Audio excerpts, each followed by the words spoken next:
What's going on, YouTube? Welcome back to the channel. Do me a favor and follow me on Instagram if you haven't already. I would definitely appreciate the support.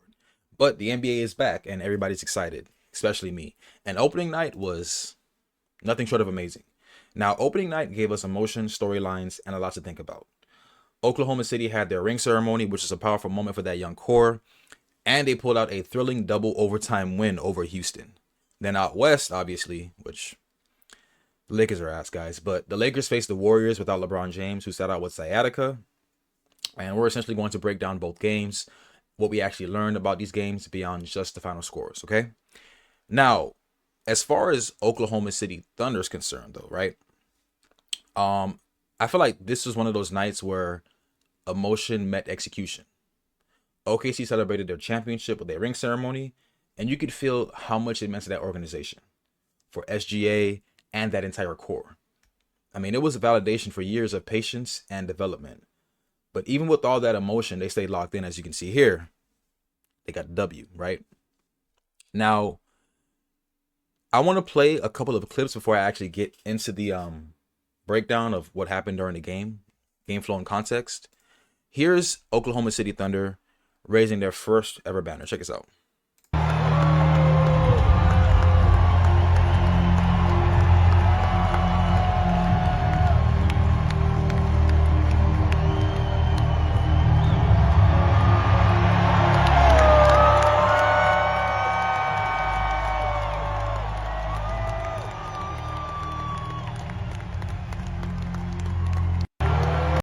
Ladies and gentlemen, you're 2024-25 NBA champions.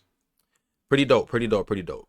Now, on to the game flow and context. So, the Thunder pulled out a 125-124 win in double overtime, and it could have easily been a distracting night because, ring ceremonies, sometimes players, they're, stuck in the moment, but that's the great thing about this OKC, young OKC squad.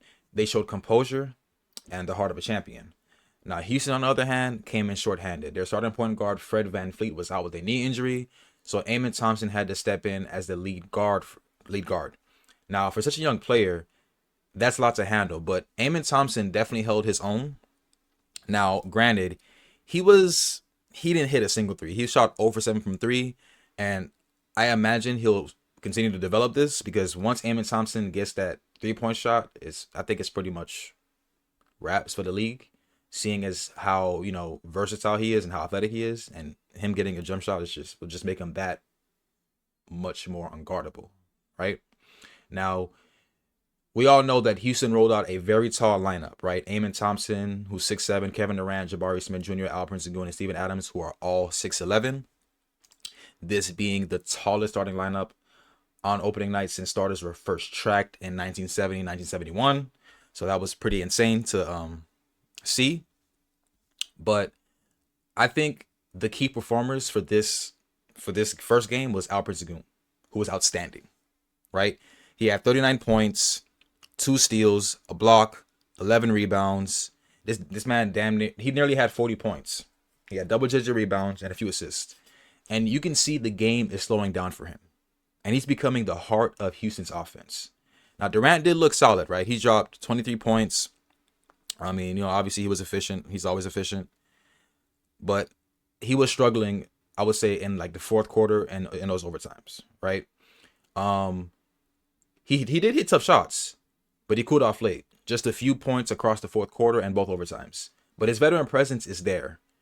Now, this version of Houston still has chemistry to build, obviously, because the Rockets committed over 20 turnovers, and I think that's already killed them. Now, without VanVleet, they missed that steady decision maker. Now, on OKC side, I think it was about where is it? Where they at? On OKC side, I think it was about balance, right? Shea controlled pace the whole entire game. Now, he was a bit, inconsistent the first half, and he turned it on when it really matters, right? Towards the end of the game. But Chet Holmgren, that guy was a defensive anchor, and I think he scored 13. I think Chet Holmgren scored 13 points in that first quarter, right? And guys like, Lou Dort, they hit timely shots. They never panicked, even when Durant went on a run. So I think the difference wasn't just talent; it was maturity. right? Now, and that's kind of crazy to say because obviously OKC is a younger team than the Rockets. But when I say that, it's because they've been together more. They understand what their philosophy offensively and defensively is, right? Now, Houston is still learning how to close the games with a new core. And while OKC looks like a team that's already, clearly built their identity, I mean, they won the championship. They're the champions. But I think winning on an emotional night like this says a lot about their growth. So let me know what you guys think about, this game. I think it was an amazing game. One of the best opening night games that I've seen in a while. Now, let's go on to the Lakers and Warriors, okay? Now, one of the things that I was talking to my bro about was I don't think this Lakers squad is doing anything this year. I really don't. The nightcap had a very different tone. Now, for those who don't know, LeBron James sat out with right side sciatica, leaving the Lakers to figure out how they look without him. And it showed, right? Without LeBron, right? Let me pull up this box score. Without LeBron, the Lakers leaned heavily on Luka to carry the offense. He put up a monster opening night debut. He dropped 43 points. I'm seeing here 12 rebounds and 9 assists. But the team struggled with efficiency overall. I mean, guys, they shot 25% from three and 60% from the free throw line. That's pathetic. It's pathetic. I'm sorry, it's pathetic. And you're not beating a Golden State Warriors team with Jimmy Butler, Jonathan Kuminga, and Steph Curry. You're not beating them shooting 60% from the free throws. That's unacceptable, right? Now, DeAndre Ayton in his first game, he had 10 points, he had 6 rebounds, pretty solid. But the Lakers clearly missed LeBron's ability to organize possessions and settle the offense when things broke down, right? Now, for Golden State, right? Golden State looking good, man. Golden State's looking good. Steph Curry and Draymond Green, they led their usual motion attack. But guys, the headline was Jimmy Butler, okay? Let me see if I can pull it up here. Jimmy Butler had 31 points, 5 rebounds, 4 assists, shot 7 for 14 from the field, but he shot 16 for 16 from the free throw line. He's an absolute tone setter. And I have to give Kuminga some love too. Kuminga he scored 17 points, he had 9 rebounds. But let's be real, guys. He's showing growth as a two-way piece. But let's be honest here.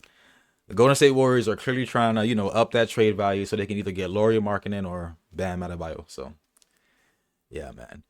But for me, right, what stood out was how cohesive Golden State already looks.